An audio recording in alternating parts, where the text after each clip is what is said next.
रसोई गैस के रेट इतने ज्यादा बढ़ गए हैं कि आग गैस चूल्हे पर लगती है और लपटें कहीं और से उठती हैं। मोदी सरकार ने गैस सिलेंडर के रेट एक बार फिर बढ़ा दिए हैं। क्यों? अरे वो पंचर वाले अब्दुल है ना, उसको टाइट करने के लिए। लेकिन हैरान और परेशान करने वाली खबर यह है कि ये जो बढ़े हुए रेट है ये सिर्फ अब्दुल पर नहीं बल्कि हम हिंदुओं पर भी लागू होंगे।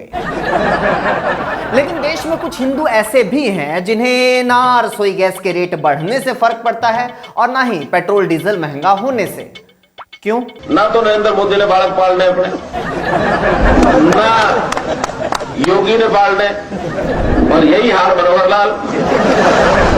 कुछ लोगों का कहना है कि महंगाई अगर इसी तरह से बढ़ती रही तो भारत का हाल भी श्रीलंका जैसा हो जाएगा। असल में तो हमारा हाल उससे भी बुरा हो सकता है, क्योंकि जब सोने की लंका का इतना बुरा हाल हो सकता है तो सोचिए, हम तो सिर्फ सोने की चिड़िया थे। जिस तरह से लगातार रसोई गैस के दाम बढ़ रहे हैं उससे सबसे बड़ा झटका उज्ज्वला योजना वालों को लगा है, क्योंकि योजना में गैस सिलेंडर तो मुफ्त मिल गया था लेकिन अब उसको भरवाने के लिए लोन लेना पड़ रहा है। अंधभक्तों का कहना है कि महंगाई हुई तो क्या हुआ, इसका मतलब ये थोड़े है कि मोदी जी को हटाकर हम मुगलों को ले आएंगे। एक तो मुझे आज तक ये बात समझ में नहीं आई कि महंगाई और मुगलों का आपस में क्या कनेक्शन है। दरअसल इन लोगों को बताया ये गया है कि मुगल एकदम से भारत के बॉर्डर के ऊपर बैठे हुए हैं और बस महंगाई कम होने का इंतजार कर रहे हैं। जैसे ही भारत में महंगाई कम हो जाएगी मुगल भारत के ऊपर हमला कर देंगे। लेकिन मोदी जी भी स्मार्ट हैं, जैसे ही मुगल भारत पर हमले की प्लानिंग करते हैं तभी मोदी जी कभी तेल के रेट बढ़ा देते हैं तो कभी रसोई गैस के। और मुगल ये सोचकर अपना प्लान कैंसिल कर देते हैं कि अरे नहीं यार, अभी तो भारत में बहुत महंगाई है, फिर कभी देखेंगे बाद में। महंगाई को जस्टिफाई करने के लिए अंधभक्तों के पास इसी तरह के एक से बढ़कर एक लॉजिक हैं। इन लोगों का यह कहना है कि अगर किसी फैसले से ये कांग्रेसी, ये आपी, ये सपाई, टुकड़े टुकड़े गैंग, खान मार्केट गैंग और रवीश कुमार दुखी हो तो समझ जाइए मोदी जी का फैसला सही है। इसलिए इस बार विपक्ष ने भी अपनी जो स्ट्रेटजी है वो थोड़ी चेंज की।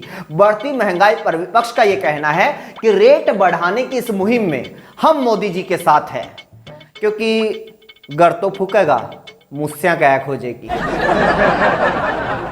मोदी विरोधी बेशक कहते रहे कि गैस के रेट बढ़ने की वजह से लोगों के लिए 2 वक्त का खाना बनाना भी मुश्किल हो गया है, लेकिन इस मामले में मोदी जी के जो समर्थक हैं वो बहुत दूरदर्शी हैं।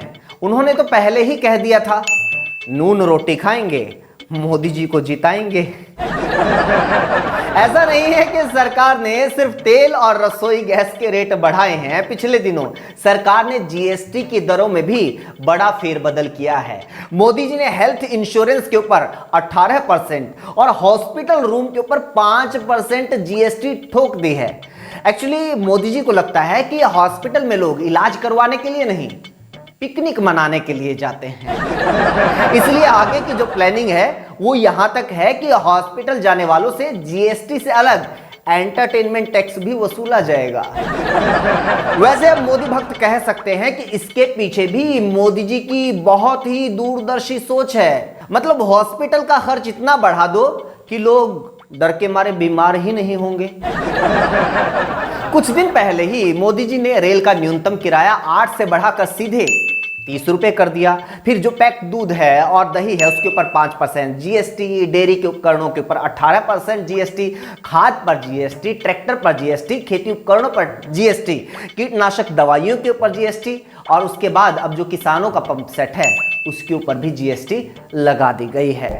पिछले कुछ दिनों में दही, पनीर, शहद, हर जो लेबल वाली खाने की चीज है उसके ऊपर टैक्स में बढ़ोतरी हुई है। बैंक में जमा अपने ही पैसे का चेक देने पर भी आपको भुगतान करना होगा। 1000 रुपए से कम किराए के होटल के ऊपर अब टैक्स में बढ़ोतरी हो गई है। सुना आपने?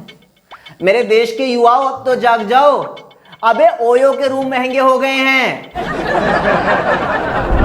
खैर, ये देश की पहली ऐसी सरकार है जिसने खेती बाड़ी और स्वास्थ्य सेवाओं के ऊपर भी टैक्स लगाया है, वो भी 5 से लेकर 18%। लेकिन इसी सरकार ने डायमंड्स, हीरे, उसकी खरीद फरोख्त के ऊपर सिर्फ 1.5, जी हाँ 1.5% टैक्स ही लगाया है।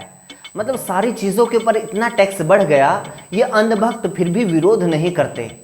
ये सारे के सारे हीरा व्यापारी हैं क्या? खैर, एक बार फिर कहना चाहेंगे दोस्तों, महंगाई सच में बहुत ज्यादा हो गई है। उन लोगों को बेशक फर्क ना पड़ता हो जिनके घरों में कमाई आती है हराम की, 2 नंबर की, लेकिन उन लोगों को बहुत फर्क पड़ता है जिनके घरों में कमाई आती है ईमानदारी की, खून पसीने की।